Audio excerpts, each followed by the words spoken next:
Hi everyone, it's your boy Fresh, and I'm here to explain first and second focal plane using a dot or prism and a magnifier. Let's use this 1x prism to demonstrate the location of your reticle inside a scope. And let's use this vortex 3x magnifier to signify the magnification assembly behind the reticle. This is what's called a first focal plane setup. In a second focal plane setup, the reticle is placed behind the magnification assembly, typically closest to you at the rear of the scope. Someone who probably tries this out for the first time might not see anything wrong flipping between the 1x and 3x. I mean, it should be simple, right? You have a reticle or a dot and prism with magnification. Should be pretty simple, right? Now, if we switch the position of the magnifier, we should get something very similar, right? Well, it looks like no, not at all. This is completely different. Our reticle has gotten larger. Okay, Fresh, what's the big deal here? Well, in short, for variable power scopes, this makes a very big difference. In a second focal plane, no matter what setting you zoom to, your crosshairs or BDC, wind holds, and the like stay about the same size. In a first focal plane, the reticle or BDC size scales with the magnification setting that you have.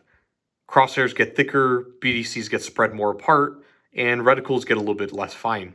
When your magnifier is in front of your prism / second focal plane, your BDC is not scaled correctly to magnification. So when you put your magnifier on, your BDC will not be correct for that magnification. In first focal plane, where the magnifier is in the back, your reticle scales with the magnification itself. It's really simple. It's because the magnifier is also zooming in on the reticle that's in front of it. Can you run a 3x magnifier in front of a prism instead of rearward of it? The answer is yes and no. Yes, you do get a 3x magnification, and in fact the image is somewhat similar in many ways as long as the diopter settings are the same. My issue, however, would be that I can't see my BDC, and even if I can see it clearly, it would be incorrect for this distance. There is a second major problem to doing this, however, that works for variable power scopes, but in my opinion, doesn't work even for red dots. Let's loosen up this magnifier really quick, move it around, and see if something works. So my reticle is stationary here, but if I move the magnifier, my 0 is completely destroyed. This again shouldn't really surprise us because now the magnifier is acting as the scope, and our fixed reticle is behind it. They're both moving relative to each other.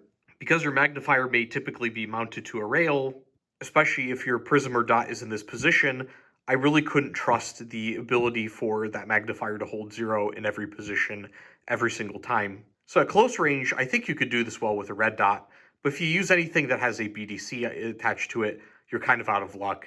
Whereas with a loose magnifier, your image moves, but then again, so does your reticle. What this shows is that you can still maintain your accuracy and precision, even though it's offset from the image that you're looking through. In another video, I will happily demonstrate the merits of going first focal plane or second focal plane. Let me know if you like this long or short form content, or want specific optics to review. Thanks for watching.